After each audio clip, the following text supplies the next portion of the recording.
اور سمجھانے کے لیے اللہ پاک نے اگلے زمانے میں نبیوں کا سلسلہ چلایا. ہمارے نبی علیہ الصلوۃ والسلام آخری نبی ہے، اب ان کے بعد کوئی نبی نہیں. اور یہ فرمایا گیا کہ کوئی اگر نبوت کی بات کرے، نبوت کا اعلان کرے تو وہ جھوٹا ہے. اور یہ بھی فرمایا گیا کہ ایسے لوگ پیدا ہوں گے جو نبوت کا دعویٰ کریں گے لیکن وہ جھوٹے ہوں گے.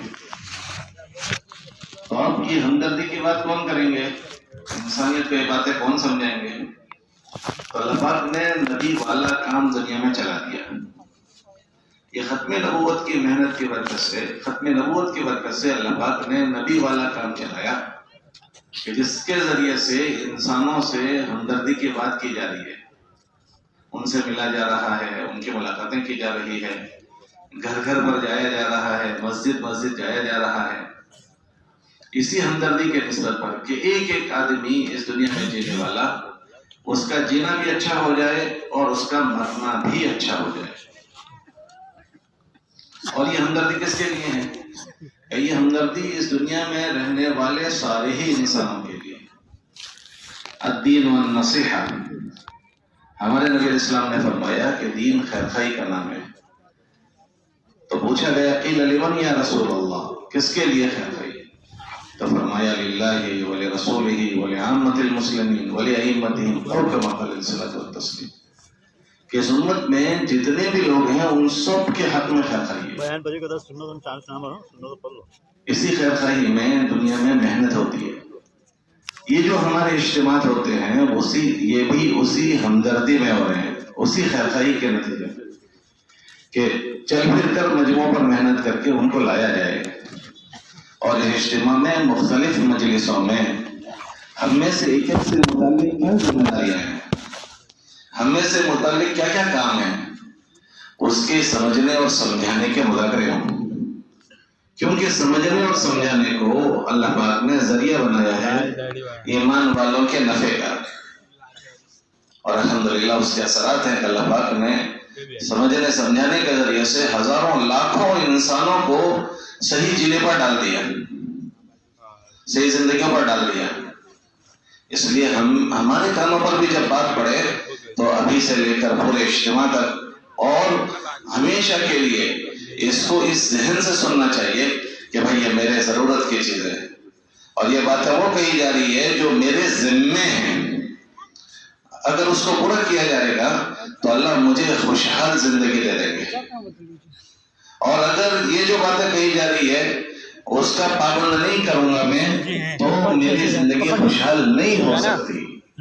کیوں کہ خوشحال اس دنیا میں پیدا ہونے کے بعد خوشحالی اور بدحالی جو ہے وہ انسانوں کے عمل کے ساتھ اللہ نے جوڑ دیے. خوشحالی اور حالات کا خراب ہونا وہ اللہ کی طرف سے آتا ہے، اللہ آسمانوں سے اس کو اتارتے ہیں، لیکن اس کو انسانوں کے عمل کے ساتھ جوڑا ہے.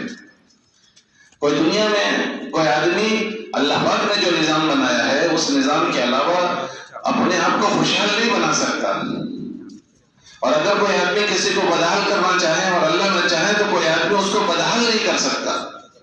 یہ اللہ کا آسمانی نظام ہے. اللہ کے نبی علیہ السلام نے اپنے بھتیجے سے فرمایا کہ میرے بھتیجے تو جان لے اگر تیرا رب تجھے کوئی کسی چیز کا نفع پہنچانا چاہے اور پوری دنیا اس کی مخالفت کر لیں تو وہ ان کی مخالفت سے وہ تیرا کوئی نقصان نہیں پہنچا سکتے. اور اگر اللہ تجھے نقصان پہنچانا چاہے اور پوری دنیا مل کر تجھے نفع پہنچانا طے کر لیں تو پوری دنیا مل کر تجھے نفع نہیں پہنچا سکتی. انہی باتوں کو سمجھنا ہے، سمجھانا ہے، کیونکہ ہم اس دنیا میں جو رہتے ہیں یہ دنیا مادے کی دنیا ہے. یہاں شکلیں اللہ نے بنائی ہے اور ان اسباب میں اللہ نے نفعوں کو جوڑا ہے، نقصان کو، کیونکہ نفع نقصان ان اسباب کے ذریعے سے ظاہر ہوتے ہیں. تو غیر محسوس طریقے سے آدمی کی نگاہیں اور نظر ان چیزوں پر چلی جاتی ہے. دکان والے کی دکان پر نظر چلی جاتی ہے. اگر اللہ نے کسی کو اولاد دی تو اس کی نظر اس کی اولاد پر چلی جاتی ہے. اگر اللہ پاک نے کسی کو کھیتی دی، کاروبار دیا، مختلف شکلیں دی تو ان شکلوں میں رہتے رہتے آدمی کی نگاہیں ان پر چلی جاتی ہے اور ہوتے ہوتے وہ اس میں ایسا مشغول ہو جاتا ہے کہ اپنے رب کے احکامات کو وہ بھول جاتا ہے، غفلت کرنے لگتا ہے۔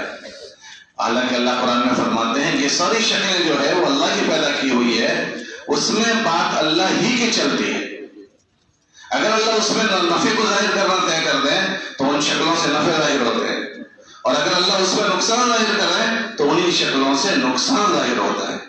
اللہ قرآن میں فرماتے ہیں الا لہ الخلق والامر، کہ لوگوں جان لو کہ جتنی کائنات بنی ہیں وہ تمہارے اللہ نے بنائی ہے، یہ کائنات اللہ کی بنائی ہوئی ہے۔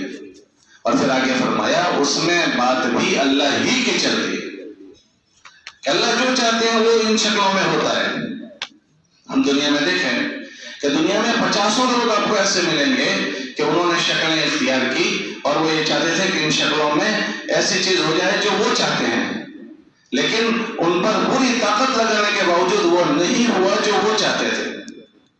یہ دنیا میں جتنے لوگ مقروض ہیں ان سب سے پوچھو کہ بھائی تمہیں جو قرضہ ہوا ہے وہ کاروبار بند کر کے تم مقروض ہو گئے؟ کھیتی والوں سے پوچھے کھیتیاں بند کر کے مقروض ہو گئے؟ فیکٹریوں والوں سے، کارخانے والوں سے پوچھو کہ بھائی کیا تم فیکٹریاں اور کارخانے بند کر کے مقروض ہوئے؟ کہ کوئی آدمی ایسا نہیں ملے گا کہ جس نے کاروبار بند کر دیا، کارخانے بند کر دیے، فیکٹریاں بند کر دی، وہ اس کو چالو فیکٹریوں میں وہ قرض دار ہو گئے، چالو کھیتی میں قرض دار ہو گئے، چالو دکانوں میں وہ قرض دار ہو گئے۔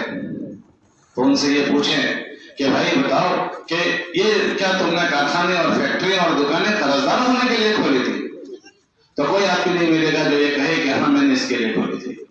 ہر ایک نے اپنی دکانیں اور اپنے اسباب اس لیے اختیار کیے تھے کہ ہم مالدار بن جائیں، تو مالدار بننے کی بجائے قرض دار ہو گئے۔ اور آج مجمع میں معتد بھی ہی مجمع مقروض ہے، 80% مجمع آپ دیکھو گے کہ قرضوں میں ہے۔ بھائی چلو 2-4 ہوتے تو مان لیتے، 80%، 90% مجمع میں مقروض ہے۔ ان سے پوچھو کہ کیا آپ جن شکلوں میں مقروض ہوئے ہو وہ شکلیں آپ نے قرضدار ہونے کے لیے اختیار کی تھی؟ کہ کسی نے قرضدار ہونے کے لیے اختیار نہیں کی تھی، سب نے مالدار بننے کے لیے اختیار کی تھی، لیکن مالدار بنتے بنتے قرضدار ہو گئے۔ دوسرا ان سے پوچھو کہ بھائی روزانہ جب تم صبح کرتے ہو تو آپ کے سر پر کیا چیز سوار ہوتی ہے؟ کہ ہر آدمی کے سر پر یہ بات سوار ہوتی ہے کہ میرا قرضہ اتر جائے۔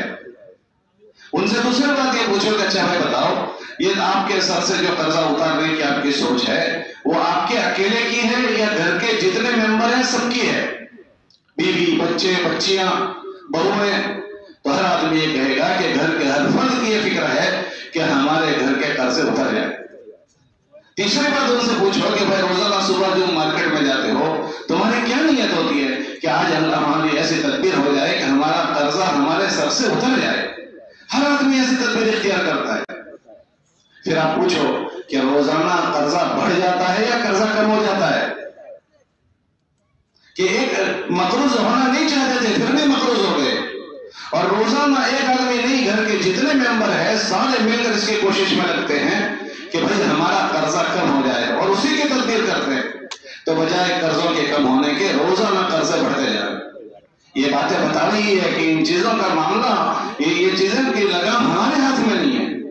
اگر ہمارے ہاتھ میں اس کی لگام ہوتی تو ہم مقروض نہیں اور اپنے آپ پر قرضہ نہیں چڑھانے دیتے، اور اگر اس کا اتارنا ہمارے ہاتھ میں ہوتا تو ہم سب مل کر اس کو اتار دیتے۔ یہ تو ایک میں نے مثال دی، ایسی 50 مثالیں زندگی میں آپ کو ملی۔ آپ مارکیٹ میں دیکھو جتنوں کی اولادیں ہیں، ان میں ان سے پوچھو کہ زیادہ اولادوں سے مطمئن ہیں یا زیادہ اولادوں کے لوگوں کو اپنی اولادوں سے زیادہ تر شکایتیں ہیں؟ ایک معتد بھی مجمع وہ ملے گا کہ جو اپنی اولادوں سے شکایت ہیں، مطمئن نہیں ہے، ان سے پریشان ہیں۔ ان سے پوچھو کہ جب آپ کے گھر میں بچہ پیدا ہوا تھا کیا آپ نے اللہ سے دعا مانگی تھی کہ اللہ مجھے ایک نافرمان اولاد دے دے؟ کبھی تو ہمارا نہیں ٹھہرتا، اور میاں بیوی بزرگوں سے دعا کرواتے ہیں کہ گھر والی امید سے ہے دعا کر دو کہ اللہ نیک اولاد دے دے۔ بچہ پیدا ہونے کے بعد تہنیت کروانے جاتے ہیں بزرگوں کے پاس تاکہ اس اولاد میں اچھا اثرات آئے، نام اچھے سے اچھا رکھنے کا سوچتے ہیں، اور جب اس کے اسکول مدرسے کے مسئلے آتے ہیں تو اچھے سے اچھی جگہ تعلیم گاہیں ان کی تلاش کی جاتی ہے تاکہ ہماری اولادیں ہماری آنکھوں کی ٹھنڈک بنے، ان کی اچھی تربیت ہو جائے۔ لیکن اس کے باوجود ہم دیکھیں کہ ہمارے مجموعوں میں اکثروں کا مجمع اکثروں کی اولاد سے والدین پریشان ہیں. تو پوچھیں ہم ان سے کہ آپ نے اسباب تو سارے وہ اختیار کیے تھے جس سے اولاد بزرگ بن جائے اور ولی بن جائے. یہ کیا ہو گیا کہ تکبیر ساری یہ اختیار کی گئی لیکن اس کے باوجود نتیجہ وہ نہیں ملا جو ہم نے اور آپ چاہتے تھے. یہ کیا بات ہو گئی کہ یہ باتیں سمجھا رہی ہے کہ ان اولادوں کی تربیت کا نظام اللہ نے ہمارے ہاتھ میں رکھا ہے کہ ہم تربیت کریں گے لیکن اس کے نتیجے اللہ جو ظاہر کریں گے وہ ظاہر ہوں گے. کہ ان اولادوں کے اوپر ہم جو چاہیں گے وہ نہیں ہوگا. اگر وہ ہوتا تو ہم سب کی جو چاہتے تھے ایسی ہماری اولادیں ہوں گے. اور دوسری بات ہر والدین سے پوچھو کہ اولادیں جس رخ پر پڑ چکی ہے ان کو صحیح رخ پر لگانے کی آپ روزانہ کتنی تکبیریں اختیار کرتے ہیں لیکن اس کے باوجود کیا ہماری اولادیں ہماری چاہت کے مطابق ہو جاتی ہے؟ یہ مثالیں ہیں دنیا میں اور یہ ہمارے روز جیتی جاگتی ہمارے درمیان کی مثالیں. تو ایسا کیوں ہو رہا ہے؟ اللہ قرآن میں فرماتے ہیں کہ اللہ کی یہ زمین جتنی بھی مخلوق ہے وہ اللہ کی ہے. اللہ لہ الخلق. پھر آگے فرمایا اس میں چلتی بھی اللہ ہی کی ہے. والامر کہ بات بھی اللہ ہی کی چلتی ہے. اور یہ ایک دو مثالیں نہیں، زندگی کے سارے شعبوں میں دیکھو. آدمی اپنے بیٹے کے لیے بہو ڈھونڈنے جاتا ہے تو یہ لڑکی نہیں وہ لڑکی نہیں فلاں وہ نہیں فلاں 50 گھروں میں چکر کاٹ کے بچے کو ڈھونڈ کر لاتا ہے. کیوں کہ بھئی ہماری آنے والی بہو ہمارے گھر کے لیے آنکھوں کی ٹھنڈک بنے. آپ پوچھو لوگوں سے مل کر کہ کیا ہر آنے والی بہو سے ہر ایک کو راحت مل رہی ہے؟ کہ لوگوں کے دل اللہ کے ہاتھ میں ہیں. اگر اللہ پاک ان کو ہمارے حق میں ہمدرد بنا دے تو ان سے ہمدردی ظاہر ہوتی ہے اور اگر اللہ پاک انہیں ہمدرد نہ بنائے تو پھر وہی جن کو ہم ہمدرد سمجھتے تھے انہی سے تکلیف پہنچے گی. اللہ اسی لیے قرآن میں فرماتے ہیں کہ جن کے بھی حالات خراب ہو جائیں وہ یہ یقین کریں کہ تو ان کے اللہ نے ان پر کوئی ظلم نہیں کیا. وَمَا رَبُّكَ بِظَلَّامٍ لِّلْعَبِيدِ کہ تمہارے اللہ نے تم پر کوئی ظلم نہیں کیا. تو پھر یہ کیا چیز ہے؟ تو اللہ قرآن میں فرماتے ہیں یہ بات بھی ان سے کہی جائے کہ یہ تمہارے ہاتھوں کے کرتوت ہے. ظَهَرَ الْفَسَادُ فِي الْبَرِّ وَالْبَحْرِ بِمَا كَسَبَتْ أَيْدِيكُمْ کہ یہ تم نے جو کر رکھا ہے اس کی سزا تم بھگت رہے.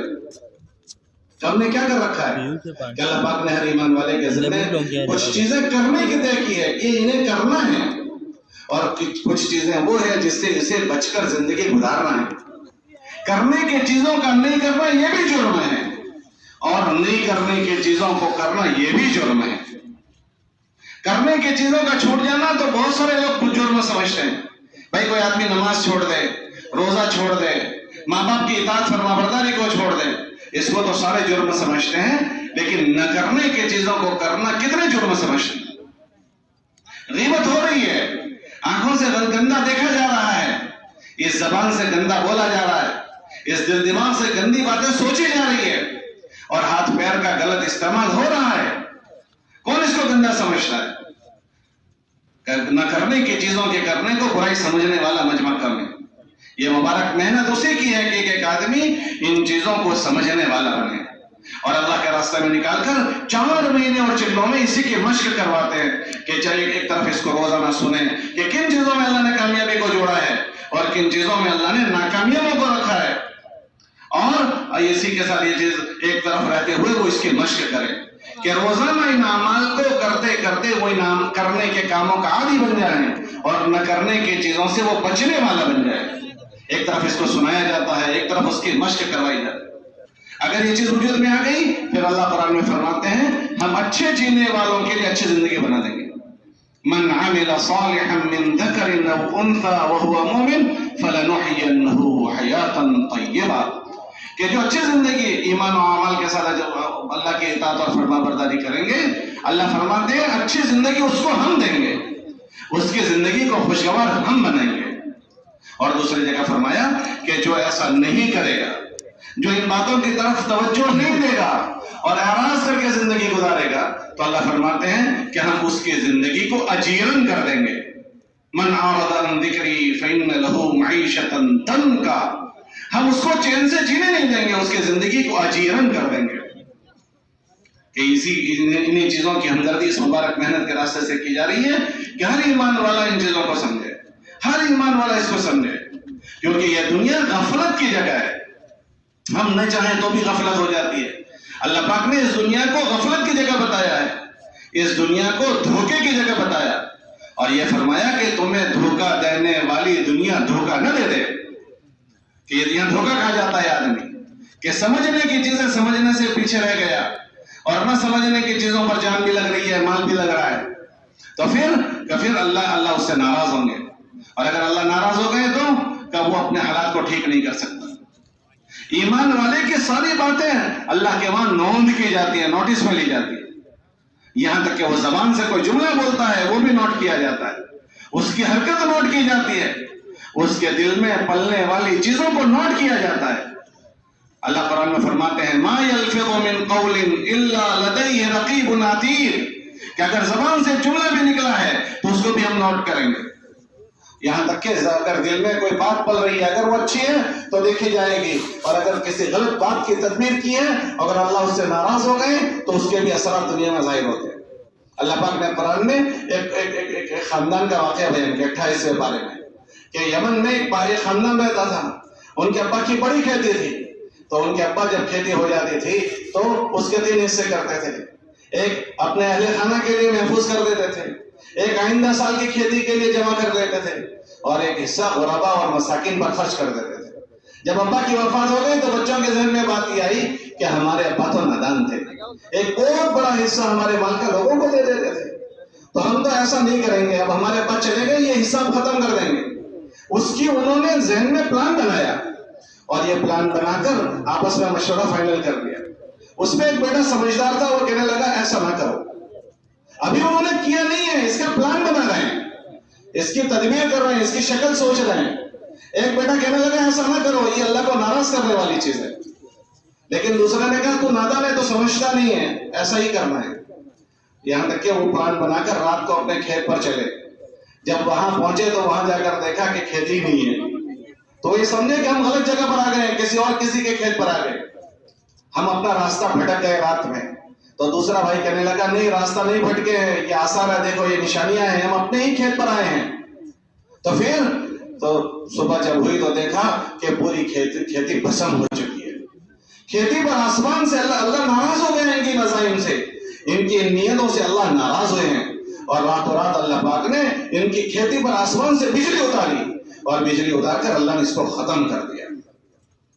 آج بھی وہ زمین ایسی پڑی ہے کہ وہ کھیتی کے لائق نہیں رہی ہے۔ جب اللہ ناراض ہوتے ہیں تو اس کی ناراضگی کا اظہار اللہ مختلف شکلوں سے کرتے ہیں، کسی کے مال پر حالات آتے ہیں، کسی کے اولاد میں حالات آتے ہیں، کسی کے اپنی ذات پر حالات آتے ہیں۔ اللہ کے بہت لشکر ہیں، اللہ اپنے لشکروں میں سے کسی لشکر کو اس پر مسلط کر دیتے ہیں۔ اللہ قرآن میں فرماتے ہیں کہ اس کے بہت لشکر ہیں، للہ جنود، ہمارے بہت لشکر، اور آگے فرمایا اتنے لشکر ہیں کہ ہمارے لشکروں کو ہمارے علاوہ کوئی گنتی میں نہیں آ سکتی۔ وَمَا يَعْلَمُ جُنُودَ رَبِّكَ إِلَّا هُوَ، کہ اللہ کے لشکروں کو اللہ جانتے ہیں کہ کتنے لشکر۔ ہم بڑے بڑے لشکروں کو تو جانتے ہیں، بھائی زمین اللہ کا لشکر ہے، کہ اگر اللہ زمین کو حکم کر دیں تو آباد شہر کو ایک دم زمین میں گرا دیتا ہے، کہ ختم کر دیتا ہے، کہ زلزلے کو تو ہم اللہ کی طرف سے سمجھتے ہیں، آسمان سے اگر بجلی گر جائے تو اس کو ہم اللہ کی طرف سے سمجھتے ہیں، یہ بھی اللہ کی بڑی نشانیوں میں سے کہ اللہ اپنی قدرت سے یہ چیز کرتے ہیں۔ ہوا چلا دیں اللہ تو اس کو ہم اللہ کا عذاب سمجھتے ہیں، اللہ طوفان چلا دیں تو ہم اس کو اللہ کا عذاب سمجھتے ہیں۔ جیسے یہ بڑی بڑی چیزیں اللہ کے عذاب ہیں، چھوٹی چھوٹی مخلوق بھی اللہ کا عذاب ہے۔ اللہ پاک نے اگلی قوموں پر اپنے عذاب کے طور پر مچھر کو بھیجا، مچھر آیا ہے، اللہ نے چوہوں کو عذاب بنا کر بھیجا، چوہوں کو، چوہے ہی چوہے، پورے جسم میں چوہے، گھر میں چوہے، جہاں دیکھو وہاں چوہے، کیا کر لو گے؟ کھٹمل کو اللہ نے عذاب بنا کر بھیجا، کھٹمل، کہ جہاں دیکھو وہاں کھٹمل ہی کھٹمل۔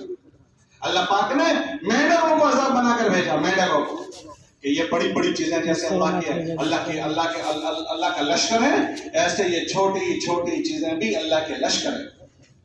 ہماری اپنی بیوی اللہ کا لشکر ہے، اگر اللہ اس کو ہمارے موافق نہ کرے تو وہ ہماری جان کو آ جائے گی۔ ہماری اولادیں وہ اللہ کے لشکر ہیں، ہمارا سگا بھائی وہ اللہ کا لشکر ہے، ہمارا نوکر وہ اللہ کا لشکر ہے، ہمارا پارٹنر اللہ کا لشکر ہے، کہ پارٹنر کو جب تک اللہ نفع والا بنا دے اس سے نفع ظاہر ہوں گے، اور اگر اسی کو اللہ ہمارے خلاف کر دے وہی چٹائی لپیٹ دے گا۔